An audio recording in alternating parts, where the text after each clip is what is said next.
Today's tip, Roth IRAs.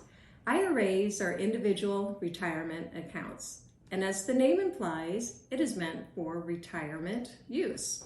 So there are different types of IRAs, but today we're going to focus on traditional IRAs or pre-tax IRAs and Roth IRAs, which are after tax. Most folks are familiar with the pre-tax traditional IRA. It's been around longer and many savers have used these before. So when you have a traditional IRA, it has to do with income. So if you have earned income, you have the ability to deduct any amount that you put into your pre-tax traditional IRA. So for example, if you have income of $100,000 and you put $5,000 into your traditional IRA, you can, on your tax form, deduct that amount from your current income. So again, $100,000 less $5,000 means you're paying current income taxes on only $95,000. The caveat is you have not paid taxes on that $5,000 that is now in an investment account, traditional IRA. Over time, the hope is that that account would grow. So in retirement, when you take funds from that account, the original $5,000 has never been taxed. So you're going to be taxed on that at your income tax rate at that time. In addition, any earnings or growth that that account has gained, you'll be paying taxes on that as well. Now let's switch to a Roth IRA. A Roth IRA works differently in how you are taxed, effectively when you are taxed. So the same amount of income, $100,000, you put $5,000 into a Roth IRA. So when you're doing your taxes, you put $100,000 of earned income, but there's no line for deduction for a Roth IRA. Okay, so you pay the taxes on that now, income taxes. So in retirement, you go to take funds from your Roth IRA. The original $5,000 that you put into that account comes back to you. You've already been taxed on it. However, the perk, the growth of that account, when you take those funds out, that is also income tax free as well.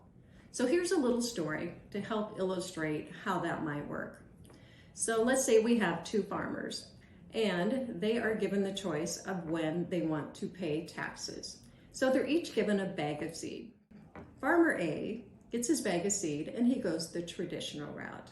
He says, I'm going to pay the taxes on my seed later. So he has no taxes to pay right now. He plants his seed and it's now harvest time. He has a great harvest. He harvests, but he hasn't been taxed on his seed yet, so he's going to have to pay taxes on that. And now all of the harvest as well. So he's paying taxes on all of it. Now Farmer B, he went the other route. Farmer B decided, I'm going to pay my taxes now. I'll pay the taxes on the seed. So he pays the taxes now. He plants his seed, and here's the harvest. The harvest is great. He goes out to harvest it. So his original seed's already been taxed, so he's not going to be taxed on that. And all of the harvest, that's going to be income tax free as well. So you can see basically the big difference between a pre-tax IRA and a Roth IRA is when you pay the income taxes, either at the very start or later. And using a Roth IRA can give you huge income tax benefits later down the road. There are a few key points around IRA contributions, deductibility, and withdrawals. The ability to deduct pre-tax IRA depends on the taxpayer's participation in employer's sponsored plan. Because of this, the income limits that may be applicable include phase-out ranges. Also, withdrawal of earnings prior to age 59.5 are subject to a 10% penalty and taxes.